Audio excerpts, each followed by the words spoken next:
حدیث مبارک ہے، من راغب عن سنتی فلیس منی، جو میری سنت سے اعراض کرتا ہے وہ مجھ سے نہیں ہے، مطلب مجھ سے اس کا تعلق نہیں ہے جب وہ میری سنتوں سے اعراض کرتا ہے۔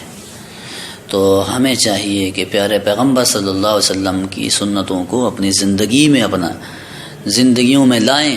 ایسا نہ ہو کہ اس سنتوں سے اعراض کرنے کی وجہ سے کل قیامت کے دن خدا نخواستہ اگر پیارے پیغمبر صلی اللہ علیہ وسلم نے منہ موڑ لیا ہم سے تو پھر اور ہمارا پرسان حال وہاں کون ہوگا۔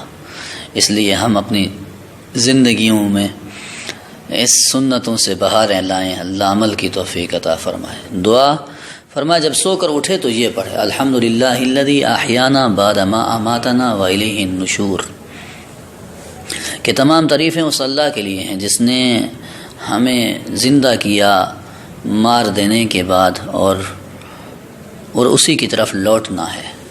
تو یہ دعا ہے اٹھنے کے وقت، یعنی بیدار جب ہو آدمی تو تب یہ دعا پڑھے۔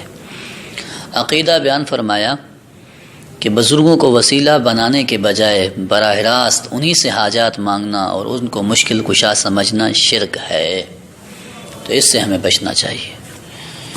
مسئلہ فرمایا ٹرانسپورٹ کے لیے خریدی گئی گاڑیوں کی قیمت پر زکوٰۃ نہیں ہے بلکہ ان سے حاصل ہونے والی آمدنی پر زکوٰۃ ہے۔ جس چیز کو خریدتے وقت ابتداءً بیچنے کی نیت نہ ہو وہ مال تجارت نہیں، لہذا اس پر زکوٰۃ بھی واجب نہیں۔ بعد میں اگر بیچنے کی نیت ہو بھی تو جب تک وہ چیز فروخت نہیں ہوگی اس پر زکوٰۃ واجب نہیں ہوگی۔ ہاں اگر کوئی چیز ابتداءً ہی اسی نیت سے خریدی ہے کہ میں اس کو بیچوں گا، کہ جیسے ہی کچھ اچھے دام ملیں گے فروخت کر دوں گا، تو وہ مال تجارت ہے، اس کی قیمت پر زکوٰۃ واجب ہے۔ لہٰذا جیسے ہی دوسرے مال کا سال پورا ہو تو اس کے ساتھ اس کی بھی زکوٰۃ ادا کی جائے گی۔ آگے ایک اور مسئلہ بیان فرمایا کہ بقدر نصاب زیور پر ہر حال میں زکوٰۃ فرض ہے، چاہے وہ استعمال کیا جا رہا ہو یا ایسے ہی رکھا ہوا ہو۔ یہ نہیں ہے کہ جی یہ تو استعمال کا زیور ہے، نہیں، جو سونا چاندی ہے چاہے وہ استعمال میں ہو یا نہ ہو، سونا چاندی پر سونا چاندی ہونے کی وجہ سے زکوٰۃ لازم ہے۔